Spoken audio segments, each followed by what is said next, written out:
Bonjour à toutes et à tous. Donc, effectivement, je travaille depuis une quinzaine d'années maintenant pour une structure qui est un syndicat mixte interrégional, donc une structure publique, qui a été mise en place pour gérer et valoriser l'inscription du Val-de-Loire sur la liste du patrimoine mondial.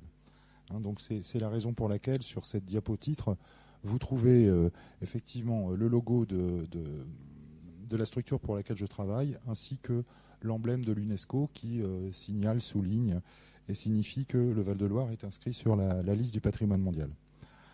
Alors, comme l'a dit M. Wirth à l'instant, je ne suis pas, à proprement parler, un spécialiste des jardins, donc ni un historien spécialisé sur les jardins. Mon propos, il va plutôt se structurer sur des questions qu'on pourrait qualifier comme relevant de l'ingénierie culturelle, c'est-à-dire de la façon dont on peut organiser, penser, gérer, coordonner, conduire une opération de valorisation du patrimoine. Donc mon propos va se structurer autour de ce qui a été pour nous, Mission Val-de-Loire, la saison culturelle Jardin en Val-de-Loire 2017. Je vais d'abord donc rappeler pourquoi, dans quel contexte environnemental, paysager, culturel et patrimonial les choses se sont déroulées, c'est-à-dire la façon dont le Val-de-Loire est un paysage culturel évolutif et vivant, comment on a conçu et préparé cette opération, la façon dont elle s'est déroulée et les actions d'accompagnement qu'on a menées. Et pour cette partie-là, je donnerai quelques éléments de bilan. Ça sera quelquefois très concret, quelquefois très technique, mais la valorisation du patrimoine est aussi faite de ce genre de choses. Et puis enfin, je donnerai quelques éléments d'évaluation qu'on a pu produire et les conclusions qu'on a pu retirer de cette opération-là. Donc le Val-de-Loire est inscrit sur la liste du patrimoine mondial en tant que paysage culturel, évolutif et vivant. L'inscription de paysage culturel sera sans doute aussi, concernera aussi sans doute votre région bientôt, puisque le dossier de l'espace du débarquement doit être soumis au comité du patrimoine mondial à Bakou fin juin, début juillet prochain. Et la caractérisation, si j'ai bien compris, c'est celle de paysages culturels fossiles, avec donc toutes les traces qu'on peut trouver des événements de juin 1944 et après. Alors, le Val-de-Loire est une destination de tourisme culturel depuis fort longtemps, et ce n'est pas non plus le seul site inscrit en France sur la liste du patrimoine mondial. Il y en a à ce jour 44.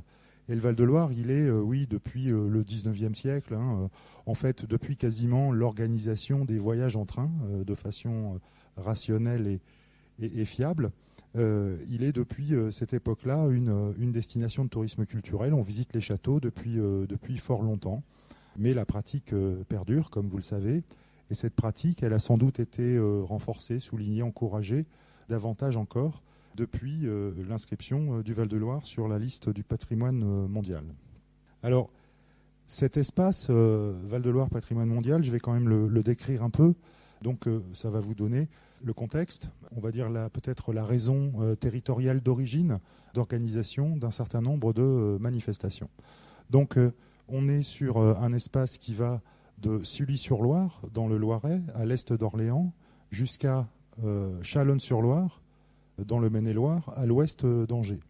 On est donc sur ce qu'on peut appeler traditionnellement la vallée des Rois. C'est la traversée du bassin parisien par la Loire, c'est ce Val-de-Loire de l'Ardoise et du Tuffeau, c'est aussi ce Val-de-Loire qui a été quasiment de la moitié du XVe siècle jusqu'à presque la moitié du XVIe, le siège du pouvoir royal. C'est bien évidemment ce qui déclenchera la genèse des éléments patrimoniaux qu'on connaît tous, qui sont les châteaux de Chambord, d'Azel-Rideau, de Chenonceau, de Villandry, etc., etc. Alors, je précise ici sur cette diapo que c'est un espace qui concerne 2 régions, 4 départements, 197 collectivités en 2012, au moment où nous avons établi le plan de gestion. Je reviendrai sur ce que ça veut dire. Ceci pour vous donner une idée du nombre d'interlocuteurs publics et donc du nombre d'interlocuteurs techniques qui travaillent pour ces collectivités qu'il est possible éventuellement de joindre ou de sensibiliser. Et puis, c'est 280 km de long, c'est 800 km², 1 million d'habitants. Alors les données quantitatives là montrent bien 280 km de long, 800 km2, qu'on est sur un corridor. On est effectivement sur un linéaire fluvial, donc sur ce que la Loire a permis de construire dans son acception la plus restreinte. C'est bien souvent un corridor qui ne dépasse pas 3 à 5 km de large. Alors, une autre carte pour toujours caler un peu les choses. Alors même si elle n'est pas très nette, mais l'effet que je voulais rendre en vous présentant ça, c'est vous montrer la répartition, la variété, enfin pas la variété, mais en l'occurrence la densité de l'offre faite au public dans cette région en matière de visites de châteaux, de jardins ou de parcs offerts à la visite. On retrouve bien la structuration autour du Val-de-Loire. C'est la même géométrie. Alors un paysage culturel, pour être reconnu par l'UNESCO, comme tous les biens reconnus par l'UNESCO d'ailleurs, il se doit de faire l'objet d'une analyse et d'être caractérisé par un certain nombre de critères. Alors c'est des critères qui sont déterminés par, en l'occurrence, l'ICOMOS, qui est le Centre du patrimoine mondial, qui décide, pour un certain nombre de raisons, d'inscrire donc un bien sur la liste du patrimoine mondial. Donc les critères qui ont concerné le Val-de-Loire sont les suivants. Le premier, donc, c'est pour la variété, la qualité, la densité, la richesse de son patrimoine architectural. Ici, c'est une vue de la ville de Blois.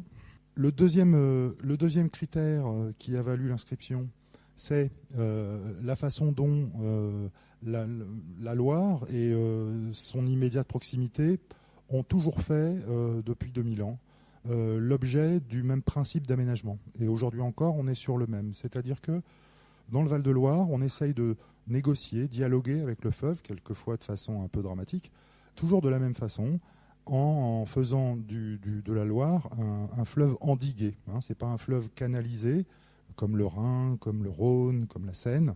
C'est un fleuve qui est endigué, c'est-à-dire qu'on a des levées longitudinales qui finalement prennent quasiment 600 km de Nevers jusqu'aux abords d'Angers vers l'ouest. Et donc ce principe d'endiguement du fleuve avec des levées, c'est la façon dont le fleuve est aménagé. Ce qui n'empêche pas parfois d'avoir des crues avec des inondations catastrophiques. Mais voilà, ce critère-là, si vous voulez, après le critère académique de qualité de l'architecture, c'est un critère un peu plus anthropologique et environnemental de dialogue ou de négociation et d'aménagement entre l'homme et l'environnement.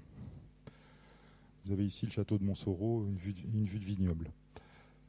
Le troisième critère qui a valu l'inscription du Val-de-Loire sur la liste du patrimoine mondial, c'est un critère après celui, on va dire, académique de l'architecture, anthropologique, du dialogue avec l'environnement, c'est un critère davantage de civilisation qui souligne la façon dont on retrouve là la civilisation des Lumières et le moment de la Renaissance. L'image c'est le château d'Amboise.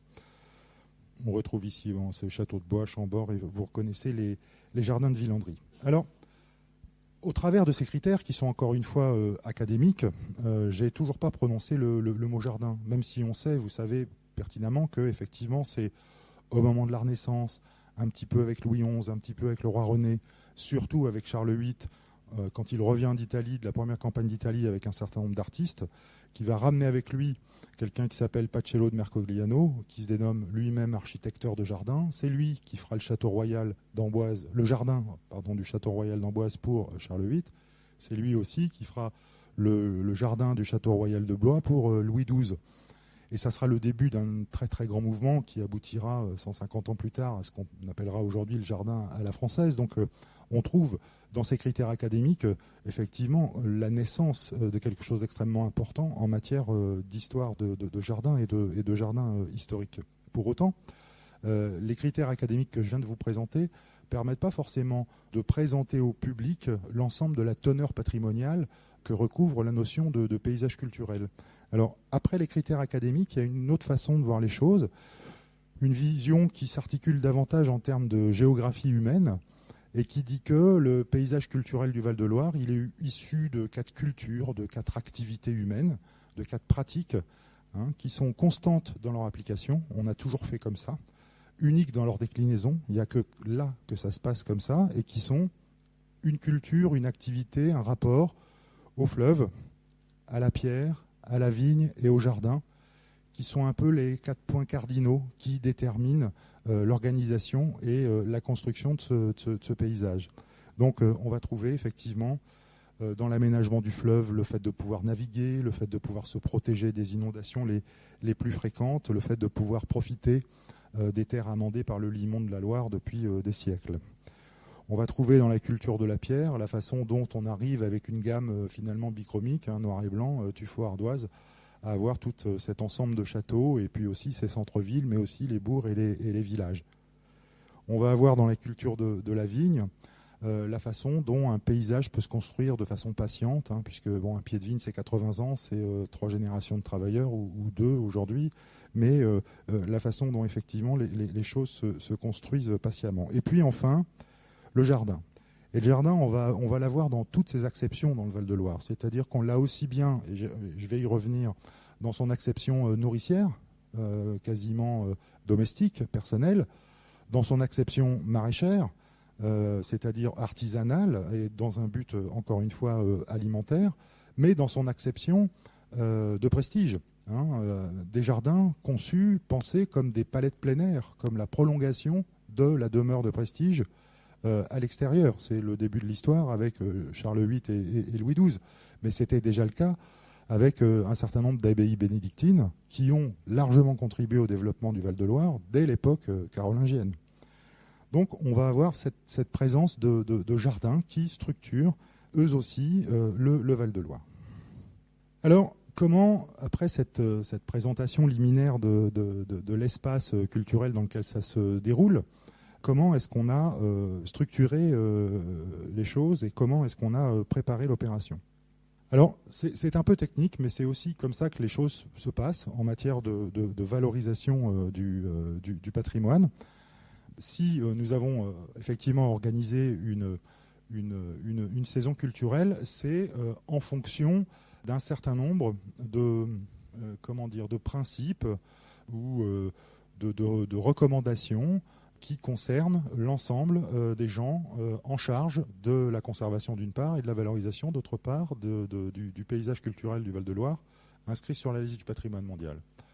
Tous les biens qui sont inscrits sur la liste du patrimoine mondial doivent faire l'objet d'un plan de gestion. Le plan de gestion, c'est, comme le dit le titre du document ici, un référentiel commun pour une gestion partagée.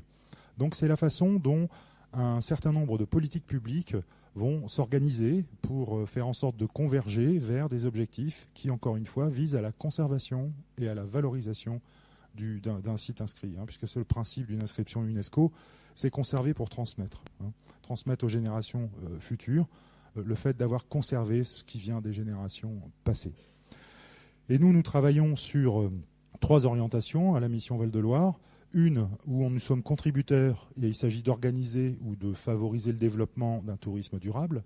Une où on travaille à l'appropriation des valeurs de l'inscription par les habitants et les visiteurs. Et une 3e enfin qui relève davantage du domaine de l'aménagement du territoire, qui est l'accompagnement et le conseil aux décideurs. Donc ça, c'est la raison, si vous voulez, technique pour laquelle nous avons organisé cette manifestation. L'autre raison, c'est que nous travaillons aussi depuis 10 ans maintenant, depuis 2008, à l'animation d'un réseau qu'on appelle le réseau des châteaux de la Loire, ou le réseau des grands sites, qui regroupe les 22 fréquentations les plus importantes de Sully-sur-Loire jusqu'à Nantes. Donc 22 châteaux, ils sont tous ici, donc je vais peut-être rapidement juste les citer pour vous donner une idée de la chose. Là, nous sommes à Nantes, ça c'est Angers, Saumur, Langeais, Chinon, Brissac, Brézé, Fontevraud. Le cadre noir est intégré dans l'ensemble. Et on trouve enfin aussi, bien sûr, Villandry, Chaumont, Loches, Azel-Rideau, Le Clos-Lucé, Blois, Amboise, Sully, Valençay, Chambord, Chenonceau et Cheverny. Et ce réseau, il travaille dans 3 directions. Ils sont rassemblés pour faire en sorte, à terme, d'obtenir le label Qualité Tourisme, comme étant une garantie auprès des visiteurs. Ils travaillent ensemble sur des actions de promotion collective à l'international, et notamment par le biais du web, sur les sites web, notamment ceux qui sont gérés par Atout France. Et puis, depuis 2013, 2012-13, on travaille ensemble pour des projets culturels qui soient communs ou partagés. Et c'est là un des éléments importants également de genèse de cette opération Jardin, puisque effectivement, avec ce réseau, on a travaillé un certain nombre de choses, et puis en 2012-13, on a considéré qu'il était possible, compte tenu du fait que bien souvent ils partagent la même histoire, souvent la même architecture, de toute façon le même territoire, et qu'ils constituent un patrimoine en soi, globalement un patrimoine, qu'il était possible de travailler ensemble sur des projets culturels communs et partagés. On a fait une opération test en quelque sorte en 2014. C'était Anne de Bretagne 1514-2014, c'était le 500e anniversaire de son décès. Et on a regroupé pour cette opération 6 châteaux du réseau, qui sont les châteaux de sa vie en fait. Le château de Nantes où elle a vécu, Langeais où elle s'est mariée avec Charles VIII, Amboise où elle a vécu avec Charles VIII, Blois où elle a vécu avec Louis XII, Loches où elle avait un cabinet de prière, et le Clos Lucé où également elle avait fait édifier une chapelle. Et donc là, on a pu tester des façons de travailler en commun et la façon dont on pouvait créer un événementiel avec des grands châteaux. Des grands châteaux qui ont parfois des statuts différents, enfin qui ont, c'est pas parfois, ils ont des statuts différents, ils ont des politiques culturelles différentes, ils ont des politiques de public différentes, des politiques tarifaires différentes. Donc, essayer de voir comment on pouvait travailler ensemble pour mettre en place un événement qui les rassemble. Ça s'est bien passé et ils ont exprimé la volonté de recommencer. Et puis se trouvait en 2015, l'année d'après, une opportunité, c'était 1515-2015, François Ier et la Renaissance en Val-de-Loire. Et là, on a commencé un événement un peu plus important, où là on n'était plus 6 châteaux, mais 29 partenaires sur le territoire, dont 11 châteaux du réseau. Et donc là, avec François Ier, on est allé au-delà du réseau des châteaux, des grands châteaux proprement dit, en s'associant avec d'autres châteaux de moindre fréquentation, de moindre renommée, mais du même territoire quand même, avec des structures comme des villes et pays d'art et d'histoire, ou même des ensembles de musique Renaissance, et on a construit une saison culturelle autour de ce personnage. Et donc, voilà, on a pu mettre en place ça. Mais on a mis en place ça avec une épine dorsale, une structure, une colonne vertébrale qui sont les grands châteaux. C'est-à-dire qu'il y avait une offre. On avait par exemple au château de Blois une exposition avec ce qui reste à la Bibliothèque nationale de France, ce qui reste de la collection de la bibliothèque de François Ier.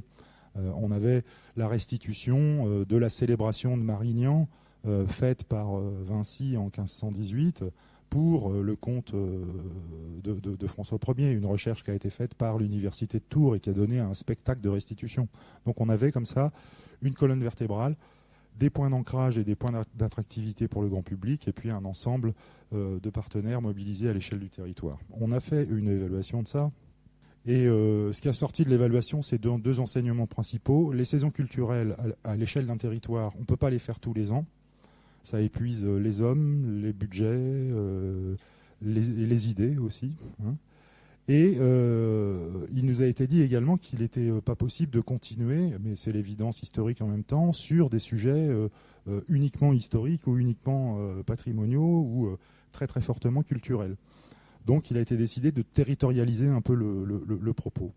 Et c'est la raison pour laquelle, en fait, on a décidé de faire quelque chose sur les jardins. C'est pas que ça soit pas un sujet culturel, c'est pas que c'est pas un sujet patrimonial, mais c'est un sujet peut-être plus directement territorial et peut-être plus simplement ou plus facilement grand public. Mais ça, on peut en discuter. Sujet qui a été choisi après un certain nombre de concertations. Alors, les objectifs de ces manifestations, c'est toujours les mêmes. C'est un peu ce que je mentionnais à l'instant. C'est consolider des réseaux d'acteurs et privilégier des synergies et des économies d'échelle. Effectivement, j'imagine que certains d'entre vous sont dans ces dynamiques de valorisation du patrimoine. On sait bien que travailler tout seul, c'est pas facile. Quand on se retrouve en réseau, c'est un peu plus simple. Et donc, on peut effectivement arriver à de meilleurs résultats quand on travaille en synergie. Et puis côté budgétaire, effectivement, évidemment, ça permet des économies d'échelle, ce qui, par les temps qui courent, n'est pas négligeable. L'autre objectif, c'est de renforcer l'image du Val-de-Loire comme étant une destination de tourisme culturel de qualité. moi, je me souviens, il y a une quinzaine d'années, quand je suis arrivé, j'entendais dire parfois, oui, les châteaux de la Loire, c'est ringard. Pour sortir de cette image-là, alors en même temps, c'est ce qui marque profondément la région. Donc l'idée, c'est peut-être pas de faire autre chose que les châteaux de la Loire, mais c'est peut-être de les montrer de façon un peu différente, hein, de changer peut-être un peu l'image. Et puis, la raison pour laquelle nous, à la mission Val-de-Loire, nous sommes engagés sur ce type de choses, c'est parce que nous sommes là pour faire reconnaître et valoriser l'inscription sur la liste du patrimoine mondial. Et le fait d'organiser des saisons culturelles, quand on parle d'Anne de Bretagne, on parle de la Renaissance. Quand on parle de François Ier, on parle bien évidemment de la Renaissance française, dans ce cas-là, finalement, quasiment de plus intéressant. Et quand on parle jardin, on parle aussi de l'inscription du Val-de-Loire en tant que paysage culturel. Effectivement, quand on parle jardin, c'est ce que je vous disais à propos, ce que j'ai commencé à vous dire à propos de la série des abbayes qui contribuent au développement du Val-de-Loire à partir du 7e siècle, hein, avec jusqu'au 11-12e, puis après le relais du développement est pris par les féodaux. Mais on a le jardin est présent dans cet axe de développement et dans cette modalité d'aménagement du territoire. Le jardin, il est présent 13 fois, le mot jardin. Dans l'évaluation ICOMOS du dossier d'inscription, on retrouve 13 fois le mot jardin.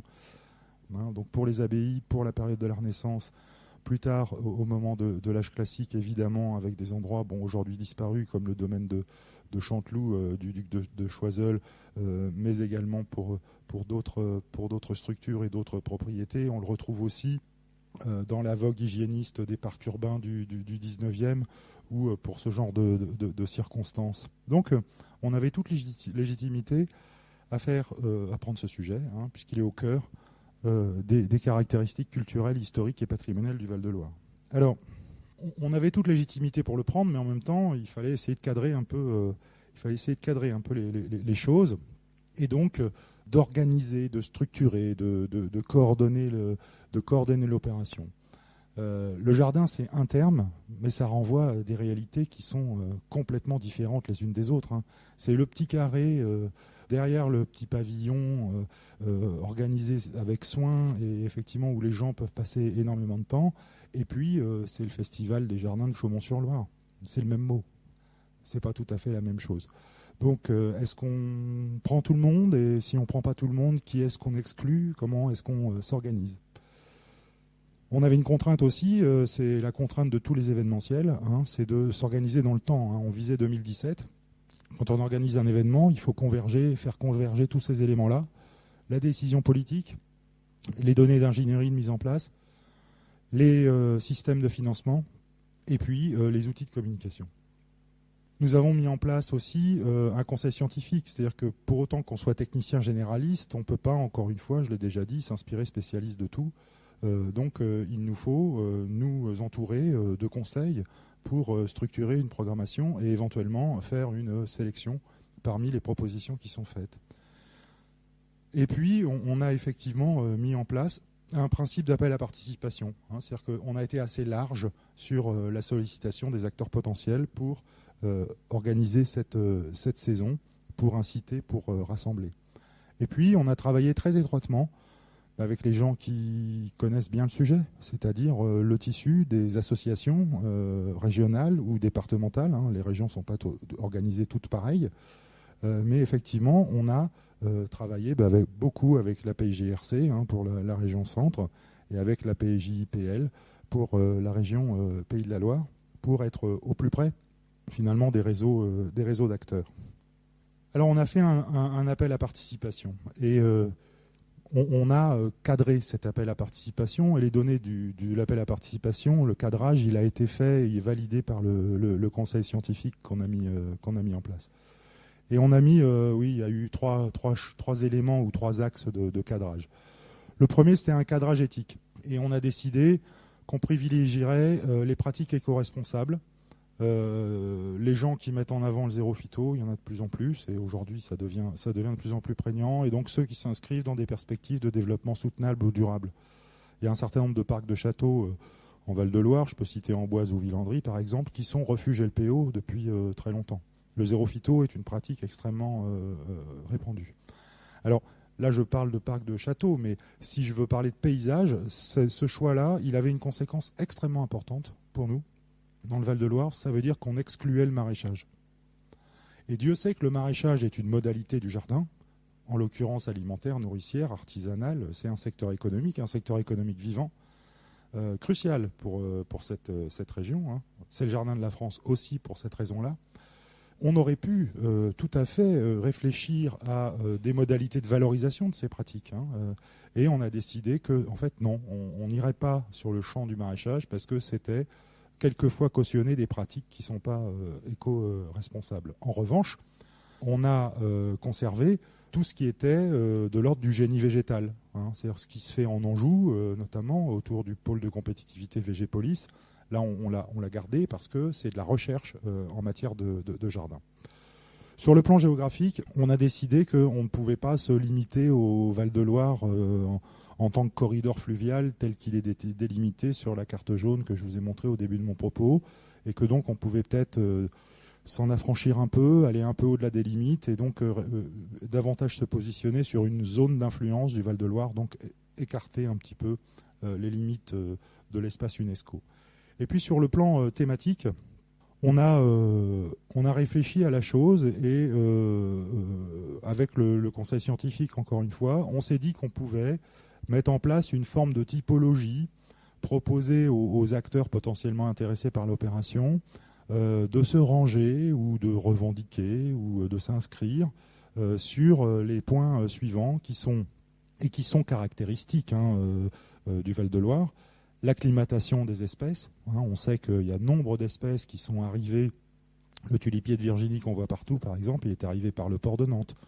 Hein, et ce n'est pas la seule espèce qui est arrivée par là.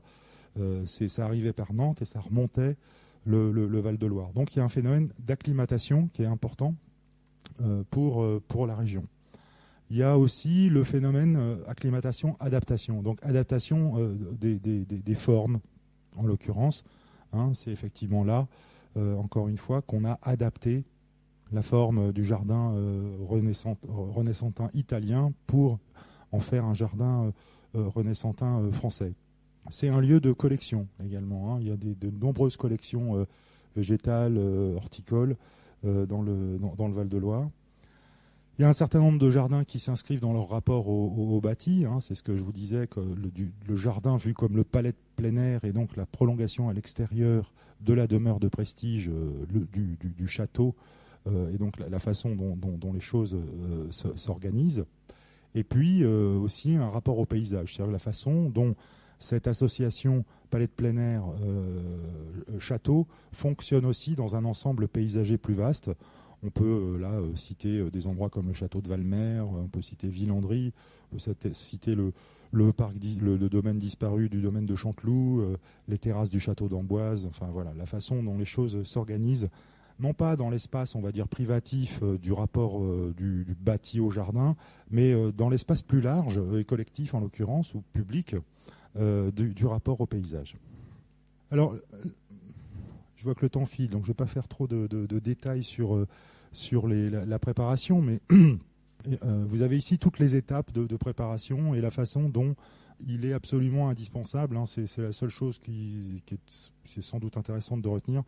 C'est la façon dont les choses doivent s'anticiper et s'antérioriser quand on réalise une opération de ce type.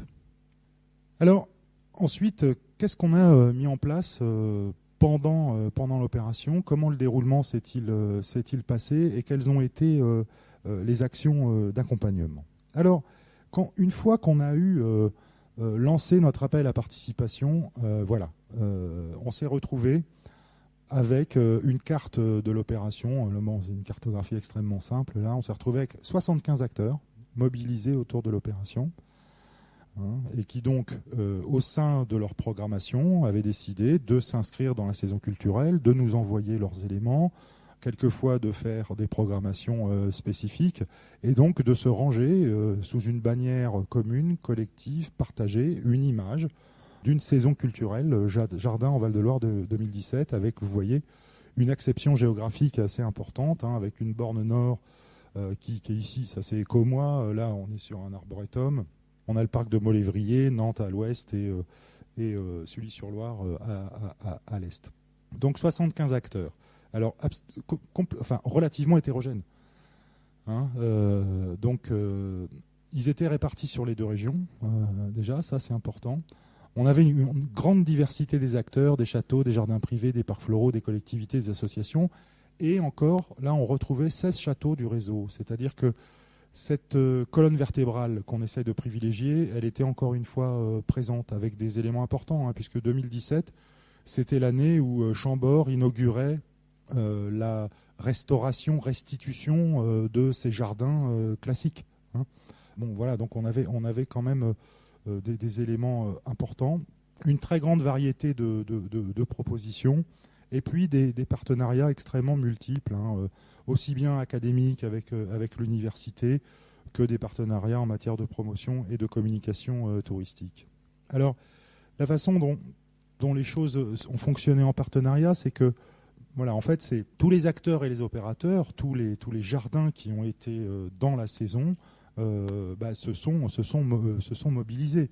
Donc c'est eux qui constituaient le programme. Personne ne leur a passé commande de quoi que ce soit. On leur a proposé de faire partie d'un ensemble et de venir en fait avec leur propre programmation pour construire une programmation d'ensemble à plus grande échelle territoriale. Les structures territoriales de promotion touristique ont été sollicitées également pour travailler ensemble et si possible dans la même direction. Vous savez, on a parfois des structures de développement touristique territorialisées qui, c'est leur rôle, mettent en place des opérations de promotion, mais le font parfois avec un sentiment de concurrence d'une région à l'autre. Là, l'idée, c'était de dire qu'on pouvait travailler ensemble pour une sorte de cause commune qui était la saison jardin. Les services des régions ont travaillé également. Et nous, Mission Val-de-Loire, on a eu ce rôle-là. On était coordinateurs, animateurs, ensembliers. On a pris la maîtrise d'ouvrage des outils de communication partagés. Ça, c'est important parce que derrière maîtrise d'ouvrage, il y a budget. Donc, on a géré ces choses-là. Et puis, on a, comme on l'avait déjà fait pour Anne de Bretagne et François Ier, contribué à la fourniture de contenu pour les relations presse et les réseaux sociaux. C'est-à-dire que on a travaillé avec des historiens, en retravaillant avec le comité scientifique, pour que les éléments délivrés à la presse soient effectivement fidèles à une conception historique, culturelle et patrimoniale des choses. En gros, on a essayé d'éviter les clichés et de coller autant que faire se pouvait à une réalité ou une vérité historique et scientifique établie. Alors les étapes en 2017, là, vous avez le lancement, on est au château de Villandry, on est le 14 mars 2017, le jour où on a lancé l'opération. Alors les étapes, je passe, parce que sinon je vais manger tout mon temps. Il y a une chose qui est importante, c'est la façon dont on a présenté l'offre. Et on a présenté l'offre différemment selon qu'on s'adressait à la presse ou au grand public. À l'égard des médias, on a eu finalement une entrée assez proche du cadrage de l'appel à participation. Je vous ai remis ici la première page, le sommaire du dossier de presse. Le dossier de presse, on l'avait structuré avec les mêmes éléments que l'appel à participation pour les acteurs. C'est adaptation des styles et des formes, acclimatation, collection, rapport au bâti, rapport au paysage. Ça, c'est la façon dont on proposait en fait aux journalistes de structurer leurs propos ou de faire un choix dans un ensemble. Il y a une deuxième entrée qui était une autre chose qui était importante, c'est les 3 entrées dites à disposition. C'est-à-dire qu'on avait le Val-de-Loire, une terre de jardin, c'est la façon dont on articulait le concept. Voilà, on peut en parler comme ça, rapport au bâti, au paysage, etc. Je ne vais pas me répéter. La deuxième chose, c'était une entrée cartographique. Voilà, là, il va se passer quelque chose. Le Val-de-Loire est un ensemble patrimonial et territorial, mais il va se mobiliser point par point sur des éléments différents. Et puis, la troisième chose, c'est dans un dossier de presse, c'est les temps forts. Alors ça, c'est un exercice toujours extrêmement délicat, parce qu'il faut choisir des opérations parmi un ensemble. Donc choisir quelques acteurs parmi 75 pour les mettre en avant. Donc c'est toujours un peu délicat, un peu compliqué de communiquer sur des extraits de programme. Mais c'est une façon aussi de faire ressortir les locomotives en matière d'attractivité. Il est évident que la restitution des jardins de Chambord a été quelque chose de fondamental dans l'opération. Alors, pour le public, par contre, notre problème était d'avoir une lisibilité de l'offre. 75 jardins qui se mobilisent de mars à octobre sur 2 régions, sur 4 départements, sur un corridor. Donc c'était important. Et donc on a décidé de travailler la communication, et notamment le site web, qui a été notre outil principal, avec 3 entrées en fait. Une entrée par la cartographie, et donc pour le public local par exemple, ça veut dire qu'est-ce qui se passe à côté de chez moi. Pour le public international, l'entrée cartographique importe peu, puisque bon, bah voilà, ici ils sont dans le Val-de-Loire, ils vont effectivement aller peut-être dans des éléments de proximité, mais on sait aussi qu'ils vont plutôt sur les lieux à grande notoriété. Une entrée par calendrier, c'est-à-dire par le programme, qu'est-ce qui se passe dimanche. Et puis une entrée typologique qu'on a essayé de faire aussi simple que possible et qui fait l'objet de la diapo d'après, où là on a proposé un classement. Alors, il n'est pas scientifique, il n'est pas validé, bon voilà. Il a le mérite d'être, enfin en tout cas c'est comme ça qu'on a essayé de le penser, il a le mérite d'être compréhensible par le plus grand nombre. Hein. Et donc on avait comme ça sérié 4 ensembles. On pouvait être intéressé par les parcs et les jardins de châteaux, ici. Ensuite on avait fait un autre élément, ça s'appelait collection et parcs floraux, permettait de faire un autre ensemble. Ensuite, on avait ville, village, promenade et parc public, ce qui nous permettait en fait de regrouper tous les lieux jardinés qui sont des espaces publics. Et puis un quatrième et dernier qui était jardin d'agrément, ce qui nous permettait par exemple de mettre là les lieux qui sont des jardins remarquables, mais qui ne sont pas des parcs de châteaux, mais qui sont intéressants, qui ne sont pas des collections. Enfin voilà, disons que cette typologie à 4 crans, qui est quand même relativement 4, c'est pas trop, permettait de ranger en quelque sorte l'ensemble des propositions. Alors ensuite, les éléments, les opérations qu'on a faites en matière d'accompagnement, communication et action d'accompagnement. Donc on avait produit une identité graphique, des outils de marquage, on a travaillé sur un site internet, je vais m'arrêter un tout petit peu là-dessus. On s'est aventuré dans les réseaux sociaux, et je dis bien aventuré. On a travaillé sur des expositions itinérantes et sur les relations presse, ça sera un autre point que je vais un tout petit peu développer. L'identité graphique, c'était ça, vous l'avez eu sur le site web, donc c'est l'image de la saison. Ça se déclinait en logo, bon, voilà, vous l'avez déjà vu sur les diapos, mais on avait fait une sorte de cahier pratique d'usage, un cahier du participant en quelque sorte pour les acteurs, où on leur proposait la façon de décliner le logo. Vous avez à gauche là, dans le parterre de fleurs et sur le jardin méditerranéen, la façon dont les choses peuvent s'organiser. On avait produit un kakémono également, des oriflammes, on avait fabriqué des chaises de jardin, des fauteuils de jardin, des tabourets, on avait fabriqué un parasol. Et donc, on avait proposé aux acteurs de s'approprier ces éléments qui sont pour nous des éléments de marquage. Parce que la saison, pour exister, il faut qu'elle soit reconnue, identifiée. Et donc, quand vous arrivez dans un endroit, dans un château, s'il n'y a aucun élément de marquage qui vous dit, qui vous montre que le lieu est intégré dans la saison, on ne s'en rend pas compte. Donc, voilà, c'est la raison pour laquelle on a fait ça. Alors là, on a été... c'est juste une donnée technique, mais que je la donne. On a été contraint d'établir les budgets bien en antériorité, donc à prévoir des commandes avant d'avoir les demandes. Donc on a parfois eu des difficultés d'adéquation, mais d'une façon générale, ça a été quand même. On a fait une campagne de com avec des cartes postales, des sets de table, et on a diffusé sur tous les départements qui étaient concernés par l'opération. On a mis en place un site web dit responsive et dédié. Donc responsive, ça veut dire que ça fonctionne sur tous les types de supports, les tablettes, les smartphones, les ordinateurs. Dédié, ça veut dire que c'était entièrement pour la région, l'opération Jardin en Val-de-Loire.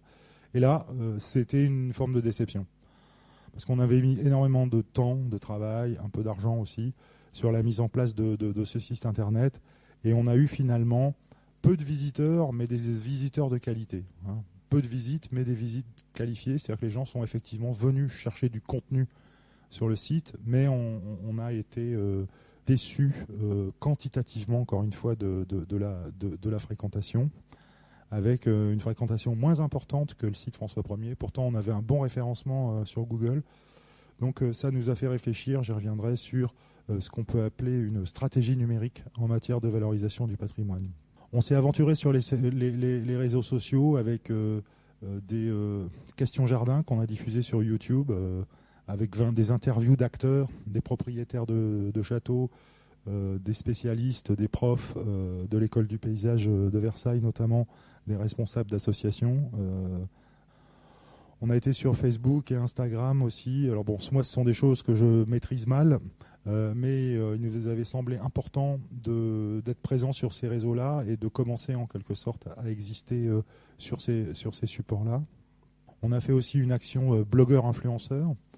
Donc voilà, comme son nom l'indique, cibler des gens qui eux-mêmes sont suivis par d'autres et qui peuvent entraîner ce qu'on appelait autrefois et ce qu'on appelle toujours du bouche à oreille, mais en l'occurrence là c'est du bouche à oreille numérique. On a mis en place aussi, on a mis à disposition des acteurs un certain nombre de ressources, une exposition faite par le service de l'inventaire de la région Centre, des expositions que nous avons nous-mêmes proposées. On a proposé une série de conférences. On a été contacté par plein de gens, des prestataires, et on a donc répercuté en quelque sorte l'offre auprès des acteurs de la saison. Alors là-dessus, on a été très surpris. On avait tout un catalogue de propositions de conférences. Il n'y en a aucune qui a été prise. En revanche, les expos ont bien marché. Nous, on en avait produit 3. Une sur Édouard André, qui est quelqu'un qui s'est retiré à la Croix-en-Touraine, à côté de Chenonceau, qui a été un grand paysagiste. André Leroy, qui a marqué aussi la fin du 19e pour l'Anjou, qui a exporté jusqu'à New York. Et puis une troisième sur le Val-de-Loire, une terre de jardin, une exposition générique qui reprenait un peu les contenus d'ensemble. La première, Édouard André, a été faite par Isabelle Lévesque, et par Stéphanie de Courtois, pardon. Et André Leroy a été faite par Isabelle Lévesque. Et ce qui est bien, c'est que ces mini-expositions, elles ont tourné pendant l'année 2017, mais on peut capitaliser dessus et elles continuent à tourner cette année. Et il y a même des prévisions pour l'année prochaine. Donc ça, c'est les conséquences événementielles. Ça peut aussi être ça peut être produire des choses et les voir perdurer dans le temps en matière d'animation culturelle, en matière de valorisation du patrimoine. Sur les relations presse, alors là, ça a été un sujet de satisfaction, j'ose le dire, assez important. On a eu des très très bonnes retombées presse, importantes, vraiment importantes. Et comment est-ce qu'on s'est organisé ? En fait, il y avait les commanditaires, c'était les deux CRT de la région Centre et de la région Pays de la Loire. Nous, on était contributeurs, encore une fois, je vous l'ai dit, en termes de contenu. On fonctionnait avec un prestataire qui s'appelle Fluxus Communication, une agence de relations presse spécialisée. Et on a visé 4 séries de supports. La thématique nationale, la presse nationale généraliste, la presse online et les correspondants de la presse étrangère en France. Et là, ça a vraiment bien fonctionné. Au niveau national, on a obtenu des unes, des dossiers spéciaux, etc. C'est pas que l'argent soit une donnée absolue dans l'existence, mais ça permet quand même de donner une valeur aux choses. Si on avait voulu avoir le même espace dans la presse avec de la publicité, il aurait fallu qu'on ait un budget donc de 1 million d'euros pour obtenir cet écho-là dans la presse, enfin cette présence-là. C'est ça la contre-valeur publicitaire, c'est ce que l'espace média, dans le média, représente en termes d'achat d'espace. Au niveau régional, on a été aussi bien suivi. Au niveau international aussi, avec une contre-valeur publicitaire aussi, là, qui n'est pas négligeable. Et ce qui était intéressant avec le résultat de cette campagne de presse, c'est qu'on a eu des articles tout le temps, c'est-à-dire dès le début au mois de mars jusqu'à la fin au mois d'octobre, dans des supports extrêmement variés, et pas forcément tous, concentrés dans la presse spécialisée. C'est-à-dire qu'on a eu aussi beaucoup de presse généraliste. Et les résultats, c'était ça. C'était de la part des journalistes eux-mêmes, la prise de conscience que le jardin du Val-de-Loire ne se limite pas au jardin de château. Voilà, ça c'était une grande découverte, c'est-à-dire qu'il y en a beaucoup à la suite des voyages de presse qui nous ont dit « Ah, je ne savais pas qu'il y avait aussi des jardins remarquables autour des maisons, qu'il y avait aussi des parcs publics intéressants, qu'il y avait des collectivités qui misaient sur les jardins ». Le fait de découvrir que c'est bien souvent le fruit du travail de passionnés, que ce sont des jardins privés. Ils ont découvert l'éclectisme de l'offre et puis effectivement un grand attrait pour des jardins un peu méconnus. Alors, en termes d'évaluation et de conclusion, donc ça, c'est le jardin de Chambord qui vient tout juste d'être replanté. Là, on est en mars, février-mars. On est en mars parce qu'il y a des feuilles en bas, donc un peu plus tard que mars. On doit être en avril 2017. On a fait une évaluation auprès des acteurs. Les répondants étaient ou les dirigeants ou les communicants en majorité. Donc les éléments de programmation ont été quasiment à égalité, ou bien prévus exprès, ou bien déjà prévus dans la programmation. En revanche, les éléments de programmation, c'est le deuxième camembert en haut à droite, ils ont permis d'attirer des nouveaux publics pour 70% des répondants. Pour les outils de communication, là, on est face à ce que j'appellerais une adhésion paradoxale, c'est-à-dire que les gens étaient contents du visuel et du logo de l'opération, mais pour autant, ils ne l'ont pas repris majoritairement dans leur propre support. Les relations presse, donc, encore une fois, hein, c'est une satisfaction à quasiment 75%, donc c'est vraiment bien. Puis après, on les a interrogés sur la coordination et le déroulement. Et c'était là aussi positif. Alors, la manifestation, la saison jardin, et j'arrive sur les derniers éléments, elle a aussi comporté un volet scientifique, et c'était le volet de clôture. C'était un colloque qui s'intitulait Jardin et végétal, patrimoine du Val-de-Loire, hein, ce qui nous permettait d'avoir et l'aspect historique et l'aspect génie végétal, qu'on a organisé sur 2 jours, avec 25 intervenants de très très bon niveau. On a organisé ça en partenariat avec l'Université de Tours, et notamment son programme appelé Intelligence des patrimoines. Et je vous ai mis ici que les actes ne sont pas publiés si la chose vous intéresse, parce qu'encore une fois, le programme était quand même de bonne tenue. L'ensemble de la vidéo est consultable en streaming sur le site intelligencedespatrimoines.fr. Mais si vous tapez, je l'ai encore fait avant-hier, Jardin et végétal, patrimoine du Val-de-Loire, c'est la première sortie sur Google. Et donc ça s'est tenu à l'Université de Tours et à l'Abbaye royale de Fontevraud pour, encore une fois, marquer le caractère interrégional de cette opération. Alors le budget, parce que généralement c'est la première question qu'on pose après les conférences sur les opérations de valorisation du patrimoine. Comment ça a fonctionné ? 257 000 € en tout, pour nous, hein, pour la mission Val-de-Loire. C'est-à-dire que c'est pas les budgets des châteaux, c'est pas les budgets des CRT, c'est juste notre budget à nous. 257 000 €, dont 120 000 € de masse salariale. Je vais juste vous dire après pourquoi. Et donc 100 000 € de communication, le reste c'est des frais. Hein. Et des recettes croisées avec donc le fonds FEDER à 30%, le contrat de plan à 14% et notre budget propre à 56%. Alors pourquoi j'ai mis la masse salariale ? C'est parce que dans la mesure où on a sollicité des crédits FEDER, on est obligé, pour les obtenir, et ça fait partie de l'instruction du dossier, de dire quelle est la masse salariale qu'on va consacrer à l'opération. Hein. Ça s'appelle valoriser le temps de travail. Donc généralement, quand vous avez un budget d'opération culturelle, quand vous mettez en place un budget d'expo, vous n'avez pas, dans un musée par exemple, on a très rarement la masse salariale de l'équipe permanente du musée. On a le coût du prestataire extérieur, les coûts d'assurance, de transport, etc., etc. Mais rarement la valorisation des coûts internes. Là, le fait de solliciter des crédits européens nous oblige à cet exercice et donc à cette nouvelle mécanique ou ingénierie financière. Alors en conclusion, c'est presque l'avant-dernière d'Apo. On s'est dit à la suite de cette opération qu'on avait des outils à repenser et à recalibrer. C'est-à-dire que la déception qu'on a eue sur le site internet, par exemple, fait qu'on s'est dit que c'était plus la peine de systématiquement faire des sites internet dédiés, ou alors qu'il fallait mettre en place un budget d'acquisition d'audience énorme et qu'on ne l'aurait pas. Donc ça nous a posé question sur la stratégie numérique, avec sans doute la nécessité davantage de se glisser dans des dispositifs web existants et de renforcer l'acquisition d'audience par le biais des réseaux sociaux. Troisième point, c'est une relation contractuelle avec les acteurs à renforcer. C'est-à-dire que dans tout ce que je vous ai montré, qu'on a proposé, qu'on a mis à disposition, etc., on n'a pas mis en place de système ou de principe de contrepartie. C'est-à-dire qu'il n'y a pas d'obligation.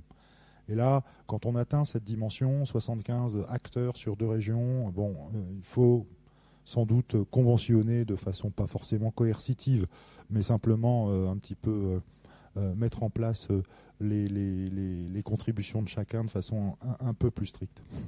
Puis le troisième élément de conclusion, c'est qu'on était sur des méthodes, des principes et des partenariats efficaces. C'est-à-dire que ce qu'on avait esquissé avec Anne de Bretagne, ce qu'on a fait renforcer avec François Ier, on s'est rendu compte que ça fonctionnait bien avec cette saison jardin, notamment avec nos collègues techniciens de la promotion du tourisme, et puis l'ensemble des acteurs, dont certains étaient associés pour la troisième fois dans ce genre d'opération. Alors, est-ce qu'il y a des suites ? Ça n'engage que moi, mais je pense que on s'est retrouvé après cette opération avec des interlocuteurs associatifs confortés. C'est-à-dire que les structures, les associations regroupant les jardins ouverts à la visite, il me semble qu'elles ressortent, peut-être pas renforcées, mais confortées de cette opération en tant qu'interlocuteurs et en tant qu'acteurs, encore une fois, d'une certaine forme de synergie. Une autre suite très concrète et pour bientôt, c'est qu'il va y avoir une saison jardin à venir en juin 2019 dans la région des Pays de la Loire, qui a fait l'objet d'un inventaire scientifique et dans laquelle donc 3700 lieux et points ont été recensés et inventoriés. Et puis cette même région donc, des Pays de la Loire renouvelle ses dispositifs de soutien pour les jardins historiques et les jardins ouverts à la visite en matière de restauration et d'aménagement. Et puis côté région centre, ils sont maintenus. Voilà, je vous remercie de votre attention.